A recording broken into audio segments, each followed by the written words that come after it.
चलिए भाई साहब, सो लेट्स मूव अहेड। बात करते हैं हमारे सेकंड टॉपिक के बारे में, जिसका नाम क्या है, रजिस्ट्रेशन ऑफ द फर्म। सब बोले दो लोग हैं जो कि आपस में क्या करने की बात कर रहे हैं, एक पार्टनरशिप जो है वो स्टार्ट करने की बात कर रहे हैं। मतलब सब बोले दो लोग हैं जो कि आपस में ये डिसाइड करते हैं कि चलो बोले अपन क्या करेंगे, अपन साथ में मिलके एक बिजनेस जो है वो करते हैं। ठीक है, इस बिजनेस में पैसा हम दोनों मिलके लगाते हैं। इस बिजनेस में जो काम करना होगा वो हम दोनों मिलके करेंगे। इस बिजनेस से जो प्रॉफिट आएगा उस प्रॉफिट को हम आपस में शेयर करेंगे। और अगर कोई नुकसान भी हो जाता है तो वो भी बोले अपन आपस में क्या कर लेंगे, शेयर कर लेंगे।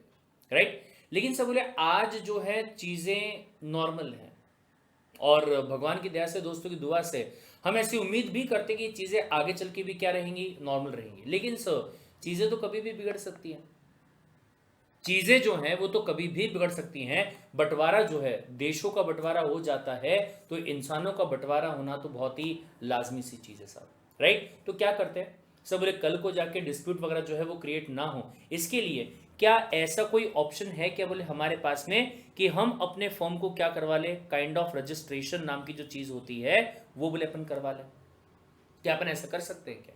तो ध्यान से सुनिएगा, ये टॉपिक के बारे में डिटेल में डिस्कशन जो है वो आज अपन यहाँ पे करते हैं कि अगर रजिस्ट्रेशन करवाना है तो कैसे करवा सकते हैं, कहाँ करवा सकते हैं, क्या इसका हिसाब किताब है, क्या करवाना कंपलसरी है या ये ऑप्शनल है, अगर ऑप्शनल है तो किस तरीके से होगा, अगर कंपलसरी है तो रजिस्ट्रेशन करवाने के लिए क्या क्या अपने को करना पड़ेगा। ध्यान से देखिएगा भाई साहब। सब बोले रजिस्ट्रेशन करवाने का मतलब क्या होता है कि अपनी फॉर्म को, जो बोले आपके स्टेट के अंदर क्या होगा, एक बंदा होता है, एक ऑफिसर होता है जिसको नाम दिया जाता है रजिस्ट्रार ऑफ द फर्म, उसके पास में ले जाके क्या करवाना, रजिस्टर करवाना। अ पार्टनरशिप में be registered with the registrar of the firm of the area in which any place of the business of the firm is situated or propose to be situated.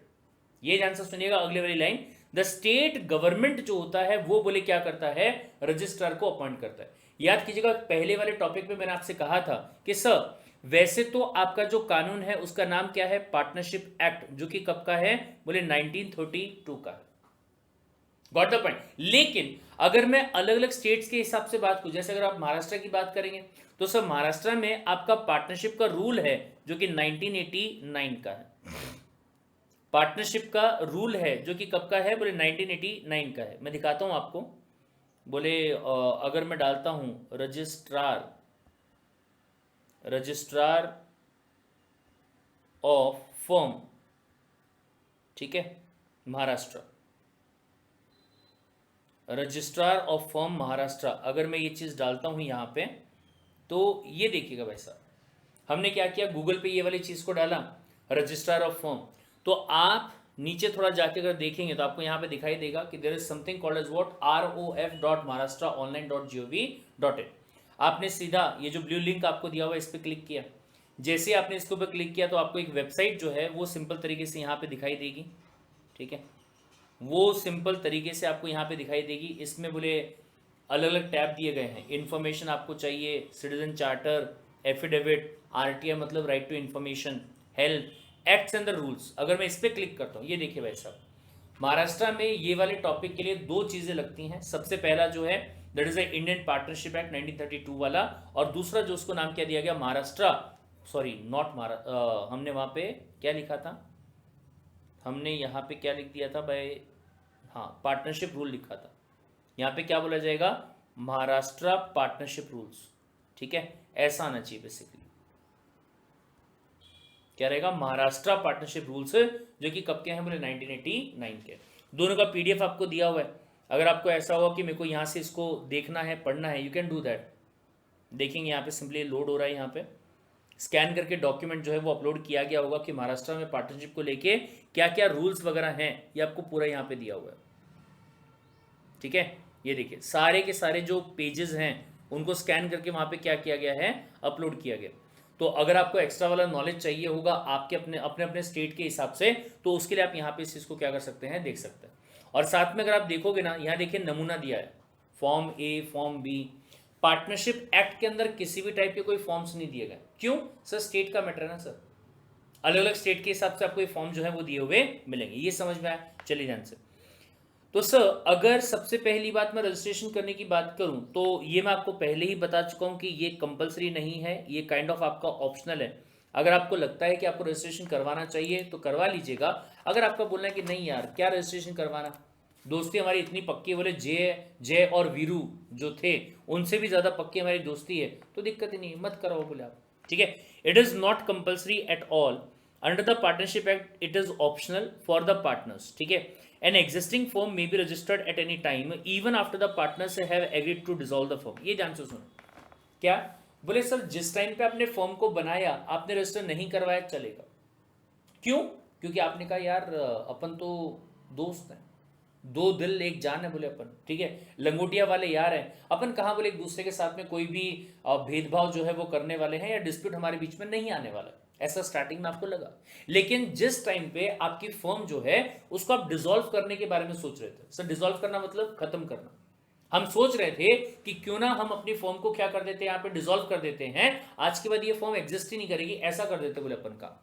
अगर आप ऐसा सोच रहे थे तो ऐसे केस में अगर आप चाहें तो ये कर सकते हैं कि यार अब एक काम करते हैं अपन ना काइंड ऑफ एक एग्रीमेंट बना लेते हैं कि जो डिसोल्यूशन अपन करेंगे उसमें क्या क्या हिसाब किताब अपना रहने वाला है और उसके हिसाब से एक दूसरे को क्या कर देंगे अपन, पेमेंट कर देंगे, राइट। यानी कि अगर आप डिसोल्यूशन के टाइम पे भी रजिस्ट्रेशन करवाना चाहे तो वो भी आप करवा सकते हैं, और उस टाइम पे भी अगर आप चाहें कि नहीं यार नहीं करवाना मत करवाओ, चलेगा वो भी। ये समझ में आया।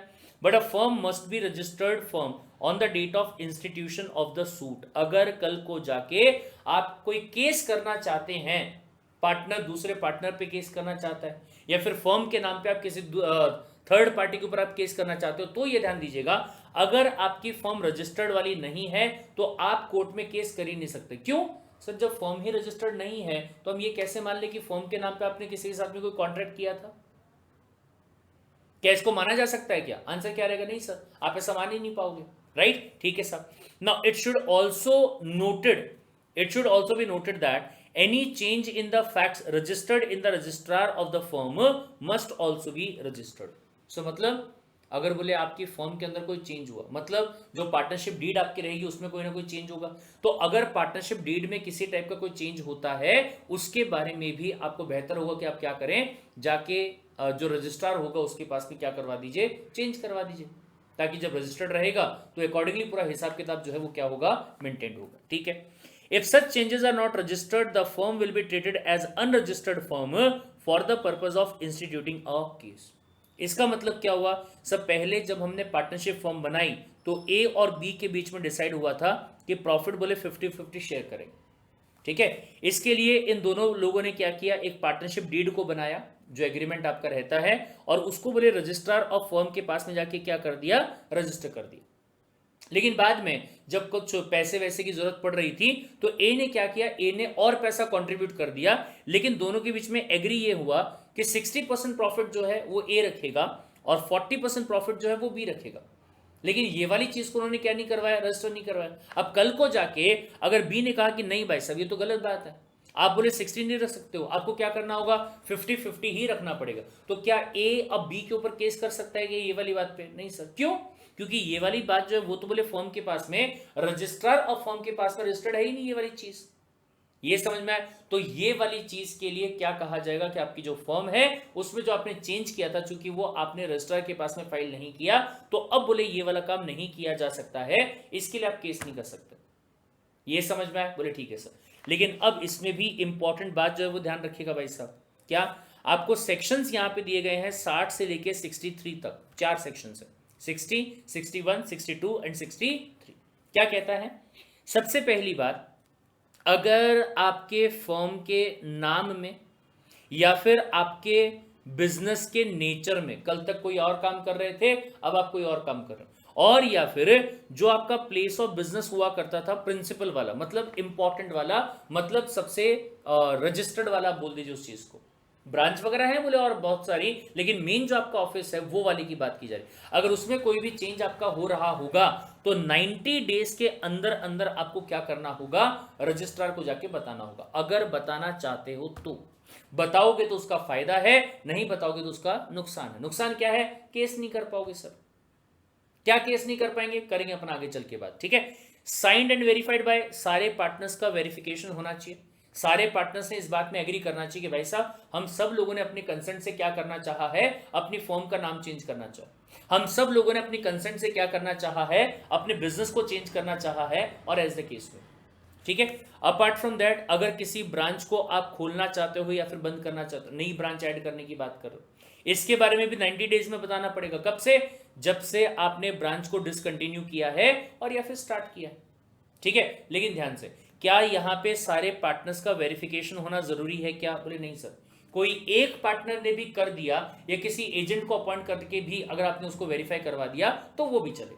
अपार्ट फ्रॉम दैट, सब बोले नाम और एड्रेस किसका चेंज हो रहा है? पार्टनर्स का अगर चेंज हो रहा है, पार्टनर्स का नाम और एड्रेस चेंज हो रहा है, ठीक है।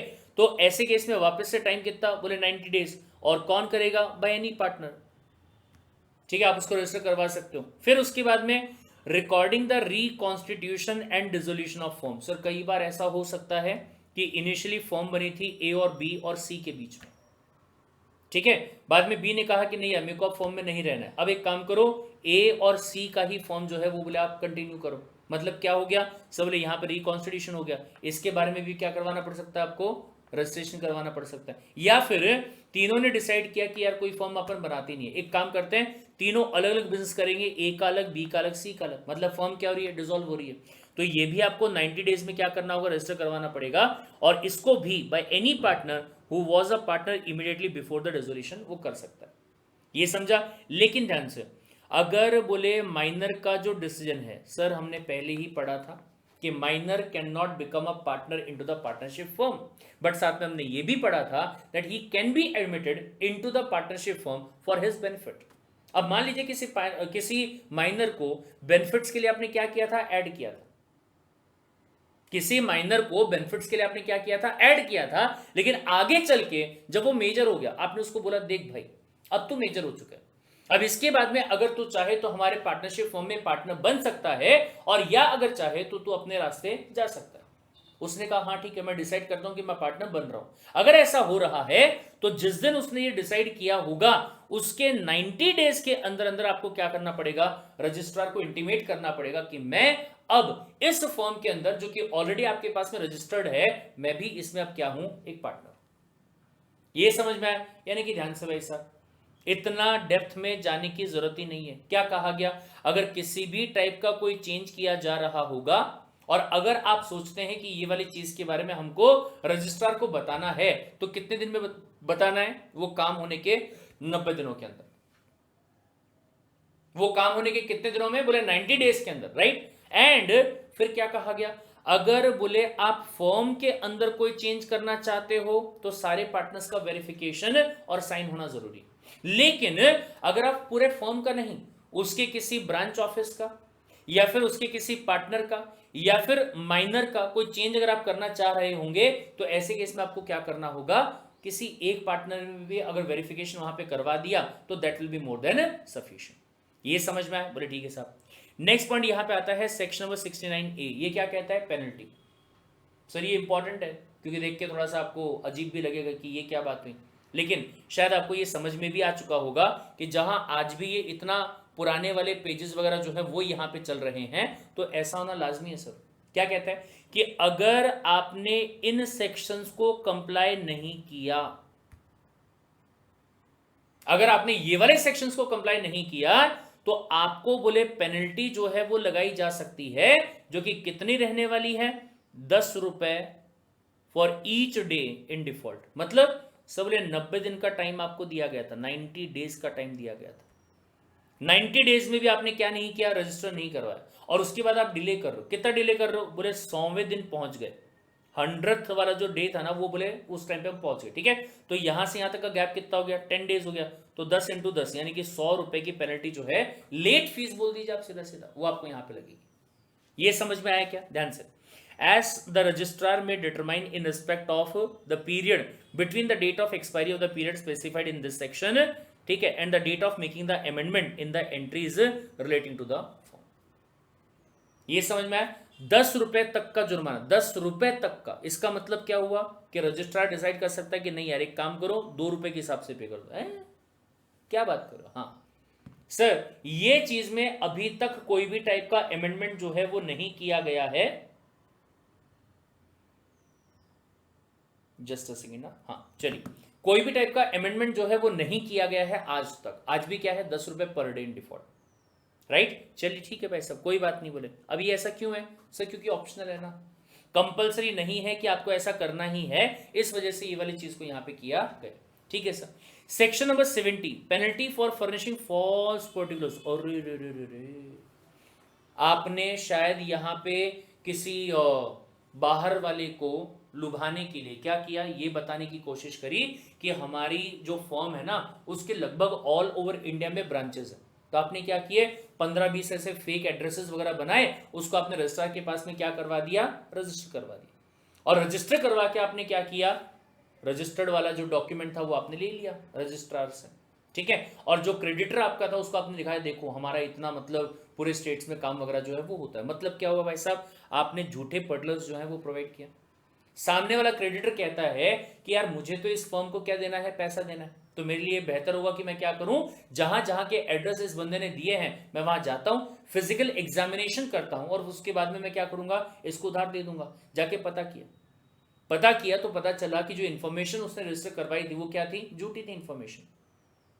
जुर्माना लगेगा, बिल्कुल लगेगा सर। ध्यान से देखिए क्या कहता है, any person who sign any statement amending the state or amending statement or notice or intimation any particular, जो कि उसको पता है कि झूठ है, राइट, या फिर उसको उसके सच होने पे भरोसा नहीं है, और ऐसी कोई इंफॉर्मेशन है जो कि क्या नहीं, अपने आप में कंप्लीट नहीं है, या उसको ऐसा लगता है कि वो चीज कंप्लीट नहीं है, फिर भी आपने साइन कर दिया, राइट। तो ऐसे केस में क्या कहा गया कि आपको बोले इंप्रिजनमेंट हो सकती है, कितने टाइम के लिए, बोले 1 साल तक के लिए, और या फिर जुर्माना लग सकता है, या फिर दोनों का दोनों। लेकिन ध्यान से, फाइन जो होगा वो नॉट लेस देन ₹1000। सर ज्यादा कितना कितना भी लगा सकता है, बोले डिपेंड करता है कि किस टाइप का गलत काम जो है वो आप यहां पे कर रहे हो, किस टाइप की फॉल्स इंफॉर्मेशन जो है वो आपने यहां पे प्रोवाइड की। पर कम से कम कितने का लगेगा, 1000 रुपए का जुर्माना जो है कम से कम आपको लग सकता है। ठीक है भाई साहब। फिर इसके बाद में अगला पॉइंट, प्रोसीजर फॉर रजिस्ट्रेशन। ये क्या कहता है, क्या करना पड़ेगा सर? अगर बोले रजिस्ट्रेशन करवाने के बारे में मैं सोच रहा हूँ तो क्या करना होगा? सबसे पहला काम क्या रहेगा कि आपको एक स्टेटमेंट बनानी है इनटू द प्रेस्क्राइब्ड फॉर्म। मतलब काइंड ऑफ ये लगा लीजिए कि आपको एक एग्रीमेंट जो है वो बनाना है, ठीक है, जिसको कि अगर मैं प्रॉपर लीगल टर्म में नाम यहां पे देना चाहूं तो आप नाम बता सकते हैं कि it will be called as what, partnership deed, ठीक है, जिसमें सारी बातें लिखी हुई रहेंगी। क्या लिखा हुआ रहेगा, हमारी पार्टनरशिप फॉर्म का नाम क्या है, हमारी फॉर्म के अंदर पार्टनर्स कौन कौन है, हमारी फॉर्म का जो ऑफिस है वो कहां पे रहेगा, रजिस्टर्ड वाला जो ऑफिस है या प्रिंसिपल वाला ऑफिस आप यहां पे उसको बोल सकते हैं, कौन से पार्टनर ने कितना पैसा कंट्रीब्यूट करने के लिए एग्री किया है, हमारे पार्टनरशिप फर्म का जो अकाउंट है वो कौन से वाले बैंक में है, और वो करंट अकाउंट है या कौन से वाला अकाउंट है। सर वो जो अकाउंट वहां पे हमने ओपन किया है उसका चेकबुक वगैरह जो होगा, चेक अगर इशू करने वाले होंगे तो कौन से पार्टनर का सिग्नेचर होना वहां पे जरूरी है, या सारे पार्टनर्स के सिग्नेचर हो सकते हैं या फिर किसी के भी सिग्नेचर चलेंगे, वगैरह वगैरह वगैरह। ये सारी की सारी बातों का पूरा एक डॉक्यूमेंट जो है वो आपको यहां पे बनाना रहेगा। बट इंपॉर्टेंट पॉइंट ध्यान दीजिएगा, क्या कहता है कि सर जो आपकी फर्म का नाम रहेगा ना, वो नाम डिसाइड करते टाइम पे आप ये ध्यान दीजिएगा कि आप उसमें ऐसे कोई भी वर्ड्स का इस्तेमाल नहीं कर सकते हैं। Got the point? जो कि क्या करते हो, या तो क्राउन है, एम्प्रेस है, या फिर empire, imperial, king, queen, royal, और या फिर ऐसे कोई भी words or implying the sanction, approval or the patronage of the government. मतलब ऐसे कोई शब्दों का इस्तेमाल नहीं होना चाहिए जिससे कि आप या तो राजा महाराजा और या फिर ये डिनोट करने की कोशिश कर रहे हो कि सर हमारा तो गवर्नमेंट के साथ में डायरेक्ट क्या है, कनेक्शन टाइप में है। ऐसा नहीं होना चाहिए, ठीक है।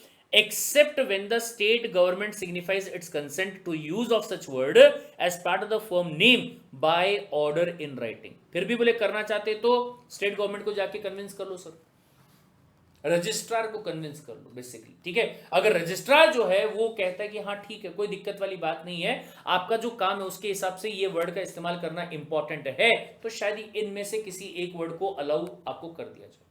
ये समझ में आया? बोले ठीक है साहब। नाउ प्लेस जो होगा वो बता दो, ठीक है, इसके अलावा क्या कहीं और भी आपके ब्रांच ऑफिस वगैरह है क्या, वो भी बता दो।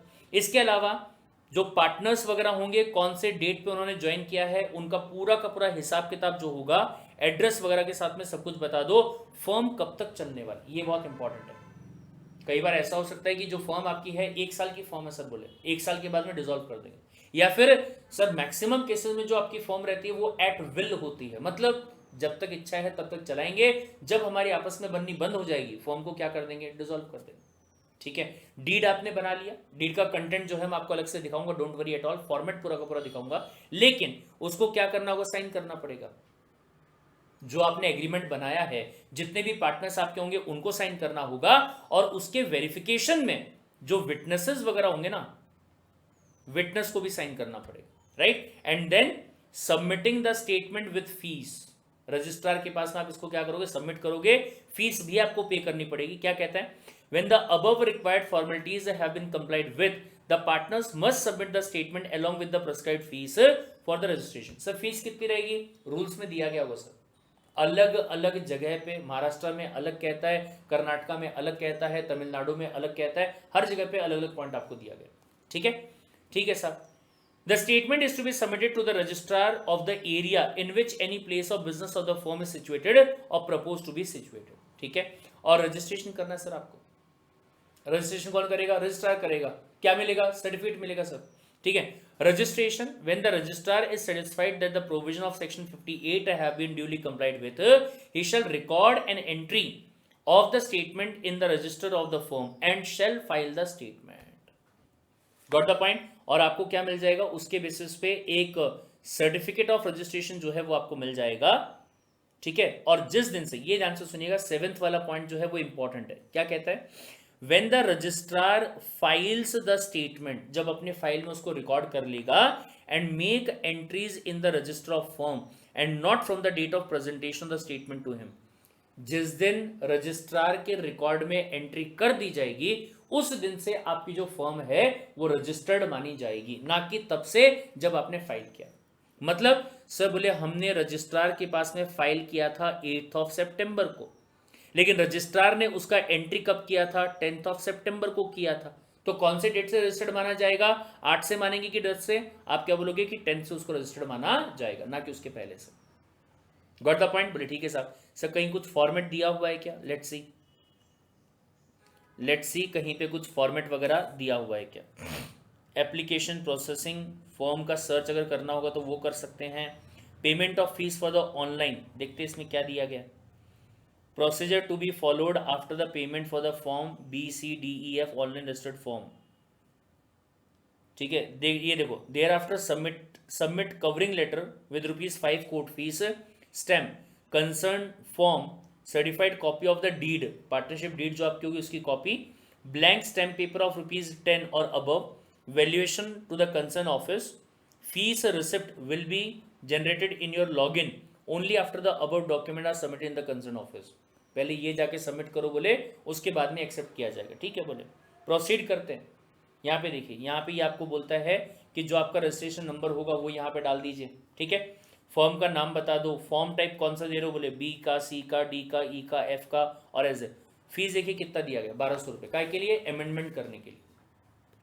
ठीक है, तो ऐसा ही कुछ और दिया गया होगा, देखते हैं अपन आगे चल के। Certified copy of the registered form, certified copy, इसको अगर मैं प्रोसीड करूं, इसमें भी नंबर डालना पड़ेगा तब जाके कॉपी मिलेगी, नहीं तो नहीं मिलेगी। Inspection, offline application, department dashboard, MOA and forms, ये देखिए भाई साहब, translation, draft, form B, form C। यार पार्टनरशिप डीड यहाँ पे चूंकि मराठी वाला है तो आपको हिंदी में नहीं मिल पाएगा, ये इंग्लिश में भी नहीं मिल पाएगा, ये आपको मिलेगा मराठी में। ये देखिए आप, फॉर्मेट दिया गया भाई साहब, ये मराठी में आपको फॉर्मेट दिया गया है किसका, पार्टनरशिप का। अगर मैं दिल्ली वगैरह की बात करूंगा, अगर मैं नॉर्थ साइड की बात करूँ तो ये आपको किस में मिल जाएगा, हिंदी में। वैसे इसकी इंग्लिश कॉपी भी होनी चाहिए थी, आई डोंट नो क्यों नहीं है यहाँ पे। ठीक है, बट ठीक है भाई साहब, क्या करेंगे। ये देखिए, सबमिशन ऑफिस का नंबर भी आपको नीचे में दिया हुआ है कि कहाँ कहाँ पे आप सबमिट कर सकते हो। औरंगाबाद में है, नागपुर में है, पुणे में है, और कहाँ पे है, मुंबई में भी आपको दिया हुआ है। ठीक है, फिर इसके बाद में अगर मैं सर्टिफिकेट ऑफ रजिस्ट्रेशन की बात करूं,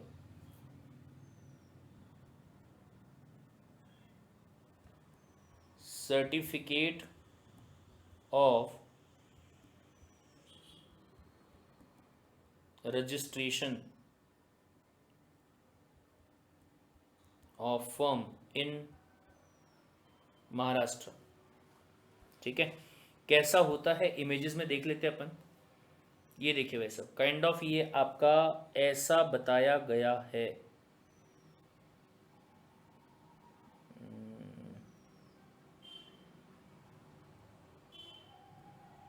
क्या मैं इसको जूम नहीं कर सकता क्या? I don't know, I don't know, I don't know, I don't know,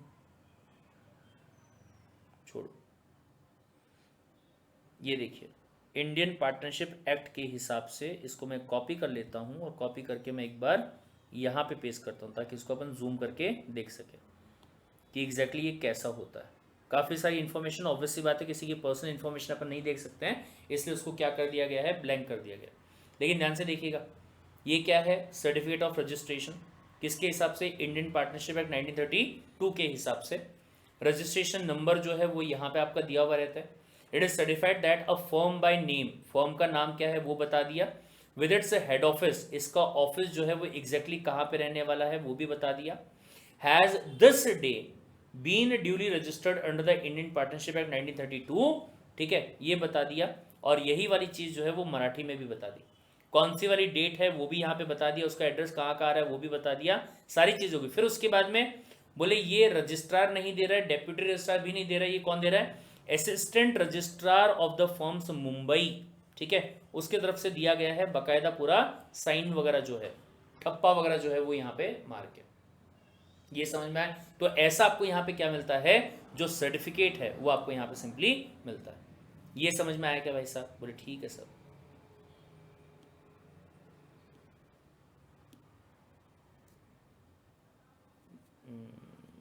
right, चलिए लेट्स मूव अहेड, बात करते हैं हमारे अगले पॉइंट के बारे में, इफेक्ट्स ऑफ नॉन रजिस्ट्रेशन। अब ये इंपॉर्टेंट है मेरे भाई, ये आपका इंपॉर्टेंट मतलब मैं कह सकता हूं कि ये आपके लिए बहुत ज्यादा इंपॉर्टेंट है। इसे क्यों करवाना है? आपने कहा कि रजिस्ट्रेशन करवाना ऑप्शनल है, करवाना है करवा लो, नहीं करवाना है मत करो। लेकिन फिर आप ये भी कह रहे हो कि सर करवा लो तो ज्यादा बेहतर, क्यों ऐसा? नहीं करवाए तो क्या हो जाएगा? ध्यान से सुनिए, हमने कहा कि जब आप लॉ की बात करो, लॉ में प्रवीण चौधरी नाम का जो बंदा है ये क्या है, सब बोले ये कानून की नजरों में एक इंसान है, लीगल पर्सन है। अच्छा, इसका मतलब ये हुआ कि क्या मैं इसको कॉम्पिटेंट पार्टी भी कह सकता हूं? बोले हाँ, अगर ये मेजर है, अगर ये साउंड माइंड का है और अगर डिस्क्वालीफाइड बाय लॉ नहीं है तो ये he is a competent party. यही वाली चीज जो है वो आपने एक कंपनी के बारे में भी बोली। आपने कहा कि कंपनी जो होती है वो एक आर्टिफिशियल पर्सन होती है साहब। क्या होती है? आर्टिफिशियल पर्सन होती है। और आर्टिफिशियल पर्सन जो है वो भी क्या है सर? वो भी बोले एक कॉम्पिटेंट पार्टी हो सकती है सर। कंपनी कभी माइनर नहीं होती है, कंपनी कभी अनसाउंड माइंड की नहीं होती है, डिस्क्वालीफाइड बाय लॉ हो सकती है, लेकिन अगर नहीं रही तो वो भी कर सकती है। लेकिन एक बात बताइए, क्या सर बोले आपने एक पार्टनरशिप फर्म को बनाया लेकिन उसको अगर आपने रजिस्ट्रार के पास में रजिस्टर नहीं करवाया तो इस बात का क्या प्रूफ है कि दो लोगों के बीच में पार्टनरशिप हुआ था? सर बोले हमने एक डॉक्यूमेंट बनाया था और वो डॉक्यूमेंट पे साइन किए थे। सर वो तो मजाक मजाक में भी हो सकता है। हो सकता है कि कोई प्रवीण सर की क्लास को कर रहा होगा और उसमें क्लास के अंदर एग्जाम्पल देने के लिए प्रवीण सर ने एक डीड को बनाया और उस डीड का फॉर्मेट आपको दिखा दिया और कहा कि चलो इसको ना प्रैक्टिकली अपन साइन भी करके देख लेते, तो क्या पार्टनरशिप हो गया? क्या नहीं। ये ध्यान से सुनिए भाई साहब, क्या कहा गया?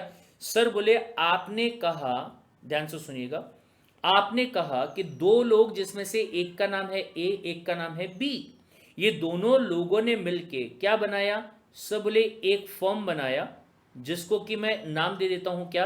एसोसिएशन। एक फर्म बनाया जिसको नाम आपने क्या दे दिया? एसोसिएशन। और इस फर्म के बिहाफ पे हमने क्या किया? हमने आउटसाइडर्स के साथ में डील करना स्टार्ट किया। Got the point? Sir outsider की बात अगर आप करोगे तो ये हो सकता है कि कोई ना कोई सप्लायर होगा। बोले हाँ सर। ये हो सकता है कि कोई ना कोई हमारे लिए कस्टमर होगा। बोले हाँ सर। ये हो सकता है कोई ना कोई ऐसा बंदा होगा जो बोले हमें या तो सर्विस को प्रोवाइड कर रहा है, सर्विस प्रोवाइडर, और या फिर सर्विस रिसीवर। इनमें से कोई भी हो सकता है? बोले हाँ सर, एकदम सही बात है, इनमें से कोई भी हो सकता है। अब मान लीजिए सप्लायर ने हमें गुड्स प्रोवाइड किए, कस्टमर ने हमारे यहां से गुड्स को परचेज किया, सर्विस प्रोवाइड करने वाले ने हमको सर्विस, हमारी फर्म को सर्विस प्रोवाइड किया, और हमारी फर्म से सर्विस जो उसको शायद लिया भी होगा। Got the point? बोले हाँ सर। लेकिन एक बात बताइए, अगर ये फर्म जो है ये कानून की नजरों में एग्जिस्ट नहीं करती है, तो क्या कोई भी लीगल एक्शन लेने की बात की जा सकती है क्या? नहीं सर। कल को जाके ऑल्दो हुआ होगा कि ए और बी ने आपस में एग्री किया था कि जो प्रॉफिट है उसको अपन आधा आधा शेयर करेंगे, लेकिन मान लीजिए किसी महीने में ऐसा हुआ कि पूरा का पूरा पैसा जो है वो बी के पास आया, और बी ने ए को देने से मना कर दिया। बी ने ए से कहा कि यार नहीं नहीं, अपने बीच में कोई पार्टनरशिप, जो पैसा था पूरा मेरा था, निकल बोले तू यहां से। ए ने कहा मैं कोर्ट में केस करूंगा। ए ने कोर्ट में केस कर दिया, ये कहा कि सर हम दोनों के बीच में पार्टनरशिप फॉर्म हुआ था और हमारे बीच में ये एग्री हुआ था कि इस पैसे को हम इक्वली क्या करेंगे, डिवाइड करेंगे। कोर्ट कहता है कोई डॉक्यूमेंट? बोले हाँ है सर। दिखाओ। लाके दिखाया कि सर ये देखिए पार्टनरशिप डीड है। इसको बोले रजिस्टर करवाया क्या तुमने? बोले नहीं सर। तो मैं ये कैसे मान लूं कि बी ने इसके ऊपर होशो हवास में साइन किया था? हो सकता है कि जब ये सोया हुआ था तब आपने इसका अंगूठा ले लिया होगा, या आपने इससे मजाक में साइन करवा लिया होगा।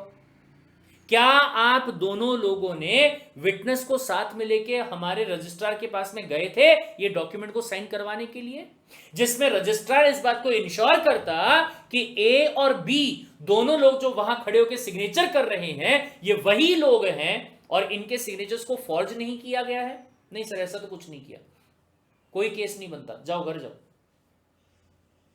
ना ही तो आप एक दूसरे पे केस कर सकते हैं, ना ही आप इसके ऊपर केस कर सकते हैं, और ना ही फर्म के नाम पे आप लोगों पे केस कर सकते हो। कस्टमर था, आपके यहां से गुड्स को लेके चला गया, फर्म से गुड्स को लेके चला गया। अब फर्म के नाम पे आप क्या करना चाहते हो? वो कस्टमर पे केस करना चाहते हो, पैसे नहीं देके गया सर।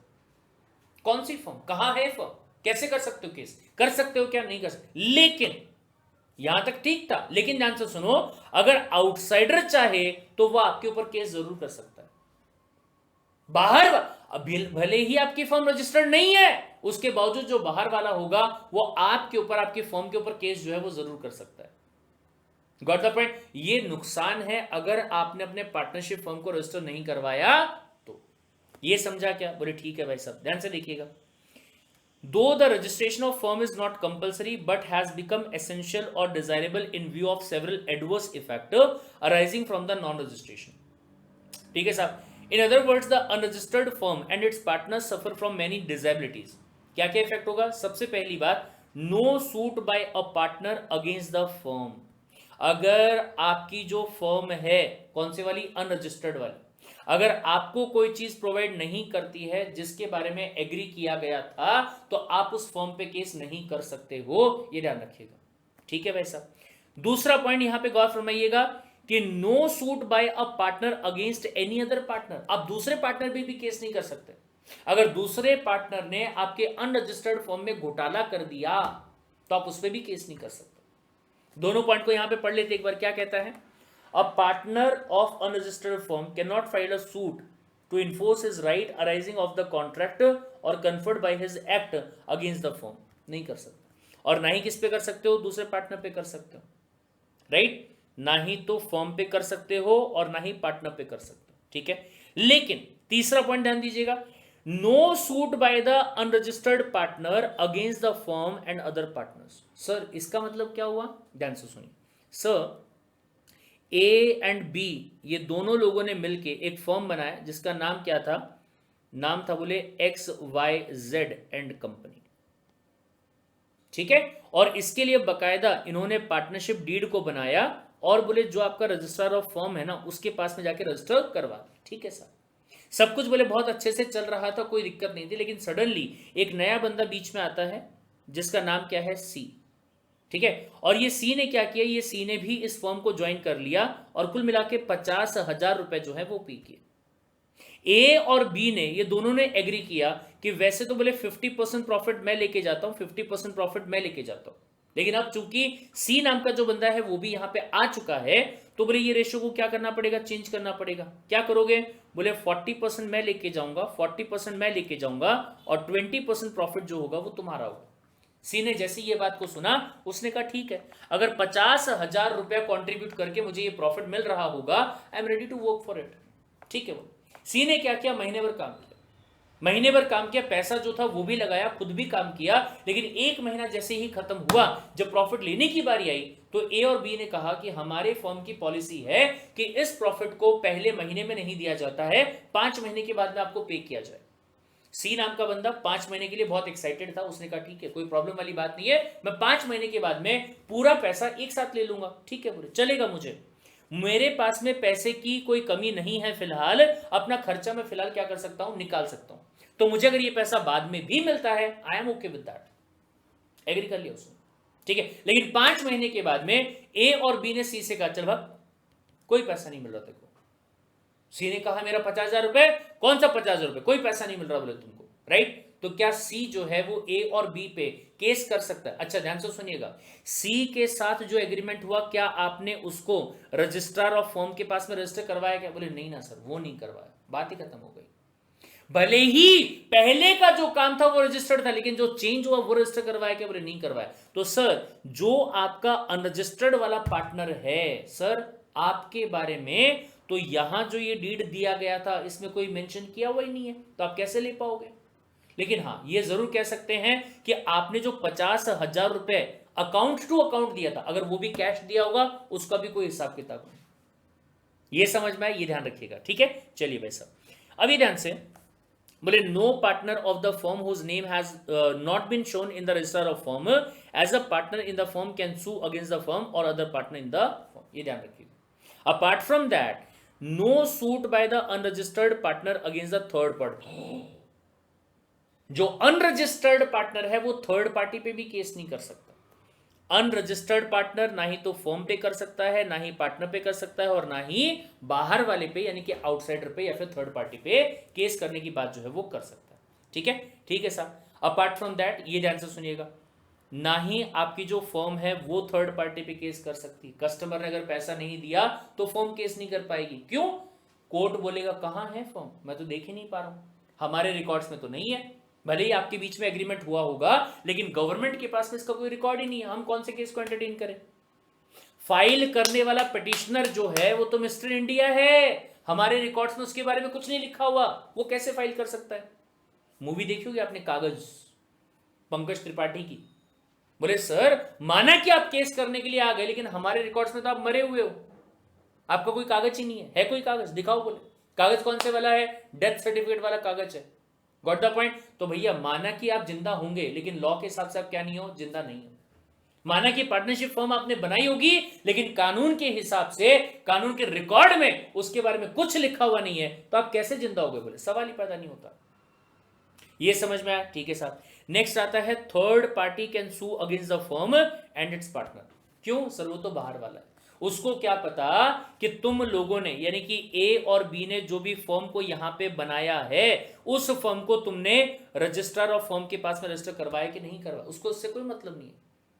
वो क्या कहेगा? मेरे को तो मेरा पैसा जो है ये फर्म से चाहिए। अगर पता चला फर्म है ही नहीं, वो बोलेगा तू दे और तू दे, ए और बी से पैसा जो है वो लेने की बात करेगा। क्यों? क्योंकि बाहर वाला जो बंदा है वो किस में काम कर रहा है? गुड फेथ में काम कर रहा है। उसको क्या पता तुम्हारे फॉर्म में क्या चल रहा है क्या नहीं चल रहा है, उसको क्या पता तुमने अपने फॉर्म को रजिस्टर करवाया और या फिर उसको रजिस्टर नहीं करवाया। मतलब क्या हुआ? अनरजिस्टर्ड फॉर्म थर्ड पार्टी पे केस नहीं कर सकता, बट थर्ड पार्टी जो है अनरजिस्टर्ड फॉर्म पे केस कर सकता है। और अगर फॉर्म से पैसा नहीं मिला तो पैसा किससे लेगा? पार्टनर्स से लेगा। सर ये समझ में आया? बोले ठीक है। And apart from that sir आप यहां सेट ऑफ की भी बात नहीं कर पाओगे फॉर मोर देन ₹100। मतलब नहीं समझा। एग्जाम्पल लीजिए। एग्जाम्पल क्या है कि सर एक बंदा है ए, दूसरा बंदा है बी, दोनों ने मिलकर एक फर्म बनाया ए बी एंड कंपनी, पर इसको रजिस्टर करवाया क्या? नहीं करवाया। ठीक है, लेकिन इस कंपनी के जरिए इन्होंने क्या किया? एक आउटसाइडर के साथ में कुछ काम किया। ठीक है, ध्यान से सुनिएगा। ये जो आउटसाइडर है ये अपने पेशे से एक पेंटर है। क्या है ये? पेंटर है। तो ये क्या करता है? ये पेंटर इसके फर्म के प्रीमाइस में जाता है और वहां जाके क्या करता है? वहां जाके बकायदा पेंट करता है। और पेंट करने के लिए इसका फर्म से कितना पैसा लेना बनता है? 10,000 रुपए लेना बनता है। ये समझा? अपार्ट फ्रॉम दैट, जब ये पेंट करने आया तो उसने पूछा आप लोगों का किस चीज का काम है? बोले क्या करते हो आप लोग? तो मान लीजिए उन्होंने बताया कि हमारा ना क्रैकर्स का काम है, पटाखे, पटाखों का काम है। अच्छा पटाखों का काम है? बोले एक काम करो आप ना मेरे को ये पटाखे दे दो। बोले ठीक है। और मान लीजिए जस्ट फॉर एग्जाम्पल कि कुल मिला के नहीं तो भी 2,000 रुपए के पटाखे जो है वो बोले क्या करता है, ये पेंटर लेके चले जाता है। ठीक है, दोनों का हिसाब किताब होना बाकी, मतलब ना ही तो इसने इसको कोई पैसा दिया है और ना ही इसने इसको कोई पैसा दिया है। ये समझ में आया? बोले ठीक है भाई साहब। अब ध्यान से सुनिएगा, जो पेंटर है वो कंपनी को यानी कि फर्म को कहता है मुझे मेरा 6,000 रुपए चाहिए। फर्म कहती है कि अरे 6,000 थोड़ी, सॉरी मुझे मेरा 10,000 रुपए चाहिए। कितना चाहिए? 10,000 रुपए चाहिए। फर्म कहती है 10,000 थोड़ी, हम तो आपको 8,000 रुपए देंगे ना, क्योंकि 2,000 के तो पटाखे हो गए। बोले नहीं नहीं वो हिसाब बाद में देखेंगे, पहले मेरे को मेरा पैसा चाहिए। फर्म ने कहा नहीं यार दिस इज नॉट गुड। बोले आपको हम 8,000 रुपए देने को तैयार हैं, आप यहां पे 10,000 लेने की बात नहीं कर सकते हो। अब ये ध्यान से सुनिएगा, क्या सर? बोले पेंटर जो था इसने क्या किया, ये चला गया कोर्ट में और कोर्ट को जाके क्या कहा, सर बोले ये दो लोग हैं जिन्होंने एक फॉर्म बनाया है, इनको मैंने पेंटिंग का काम करके दिया था और ये लोग मुझे मेरा पैसा नहीं दे रहे। फॉर्म कहेगी इनको पैसा दो। ए और बी ने कहा सर हम तो पैसा देने को तैयार हैं, लेकिन इसने जो हमसे पटाखे लेके गया था 2,000 रुपए के, सर उसका पैसा तो दिलवा दो, सेट ऑफ कर लो। तो ध्यान से सुनिएगा, कोर्ट क्या कहता है कि चूंकि आपकी फर्म रजिस्टर्ड वाली नहीं है, माना कि आपका 2,000 रुपए यहां पे निकलता होगा, आपकी फर्म का 2,000 रुपए यहां पे निकलता होगा, लेकिन मैक्सिमम सेट ऑफ कितने का हो पाएगा? 100 रुपए का। बाकी 1,900 रुपए भूल जाओ। मतलब आपको इस पेंटर को 9,900 रुपए जो है वो पे करना पड़ेगा। ये ध्यान रखिएगा भाई साहब। सर ऐसा क्यों हो रहा है सर, इतनी ज्यादती क्यों सर? ये तो गलत बात होगी ना। गलत बात नहीं हुई ना बेटा। आप क्या चाहते हो कि कोर्ट आपको सर्विस प्रोवाइड करे, कोर्ट आपके डिस्प्यूट को सॉल्व करे। कोर्ट को भी तो पैसा चाहिए ना यार।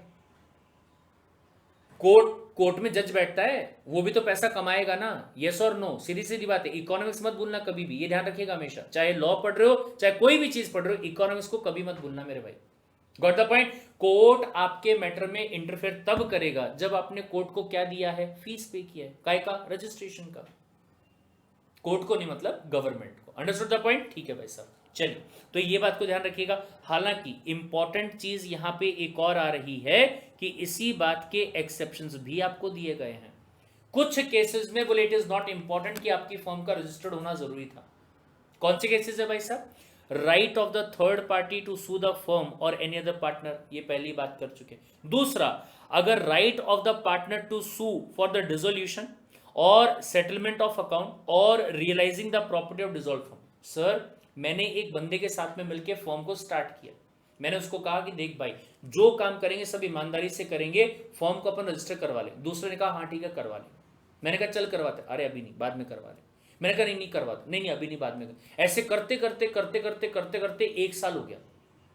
1 साल के बाद में मैंने कहा भाई साहब मेरे को तेरे साथ काम नहीं करना है, मेरे को मेरी फर्म को डिसॉल्व करना है। वो कहता है ऐसे कैसे डिसॉल्व करना है, कितने मुश्किल से अपन यहां तक पहुंचे हैं। बोले अपनी तो फिर रजिस्टर करवा लेते। नहीं रजिस्टर नहीं करवाते, करवाएंगे बाद में करवाएंगे, अभी टाइम नहीं बोले अपने पास। राइट? तो ये बंदे ने क्या किया, अपनी फर्म को डिसॉल्व करवाने के लिए कोर्ट में केस कर दिया कि सर मुझे चाहिए कि मेरी जो ये फर्म बनाई गई थी, जिसको ये रजिस्टर भी नहीं करवाना चाहता है और डिसॉल्व भी नहीं करने की बात कर रहा है, मेरे को इसके साथ काम ही नहीं करना, डिसॉल्व करना है। ठीक है। दूसरा, जब फर्म डिसोल्यूशन में जा रही है तो सामने वाला क्या कर सकता है? फ्रॉड करने की कोशिश कर सकता है, प्रॉपर्टी को दबाने की कोशिश कर सकता है। तो क्या कहता है वो? सब बोले फर्म को डिसॉल्व कर रहे हैं लेकिन अकाउंट्स का सेटलमेंट जो है वो प्रॉपर तरीके से किया जाए, इसके लिए मैं चाहता हूं कि कोर्ट इंटरफेयर करे। ये कर सकता है। Got the point? और या फिर तीसरा, realising the property of the dissolve. Sir बोले हमने फर्म को डिसॉल्व कर दिया, उसके हिसाब से जो प्रॉपर्टीज हैं वो आधी आधी डिसॉल्व होनी चाहिए थी, आधी आधी मिलनी चाहिए थी, लेकिन वो भाई सब पूरी खा के बैठ गया। प्लीज सर इसमें मेरे को रिलीफ करवा दो। तो ये करवाया जा सकता है, क्योंकि जो दूसरा बंदा है जो पार्टनरशिप में आ रहा है लेकिन पार्टनरशिप को रजिस्टर नहीं करवाया जा रहा, उसमें उसकी कोई गलती नहीं बेचारी। वो तो कह रहा है कि हम ये रजिस्ट्रेशन करवा लेते हैं करके, फिर भी नहीं करवा रहे। ठीक है। Next point, power of the assignee, assignee कब बेटा, जब इंसॉल्वेंट हो जाता है।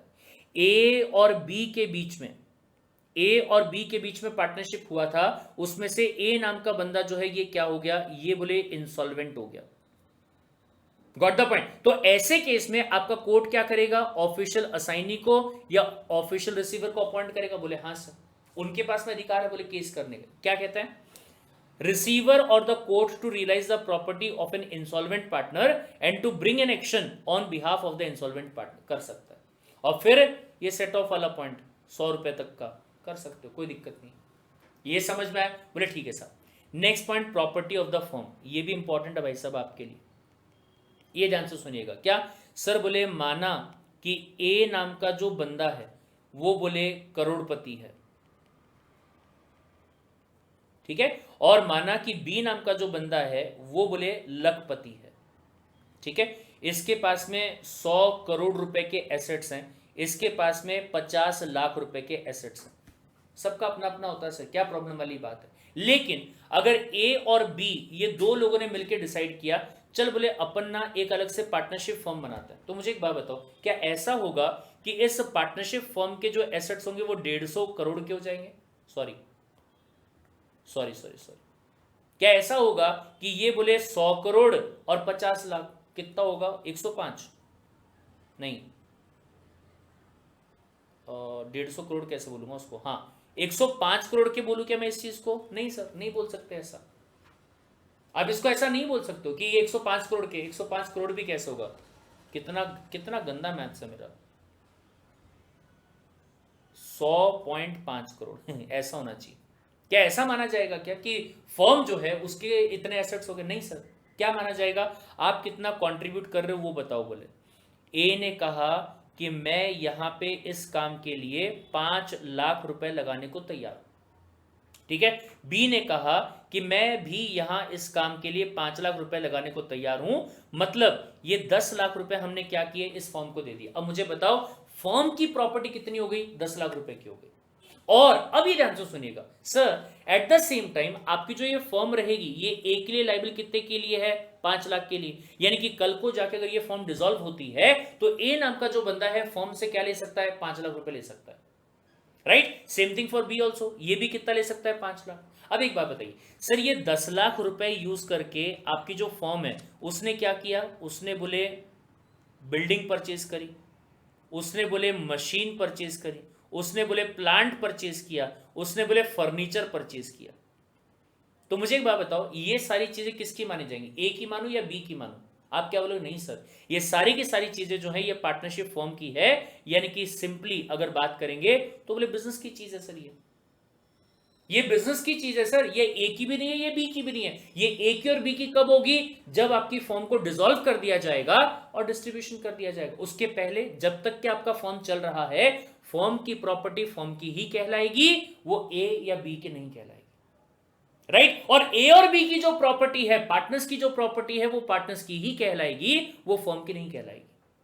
ये समझ में? जब तक के आपकी फर्म क्या है, प्रॉपर तरीके से चल रही है, जिसको कि अगर मैं कॉमर्स की लैंग्वेज में नाम दूं तो गोइंग कंसर्न कहा जाता है। जब तक चल रही है, जब तक गोइंग है, तब तो कोई प्रॉब्लम नहीं है। ये समझ में आया क्या? बोले ठीक है भाई साहब, ध्यान से देखिएगा। The property of the firm और the partnership property means and includes all the property, rights and the interest and the goodwill of the business.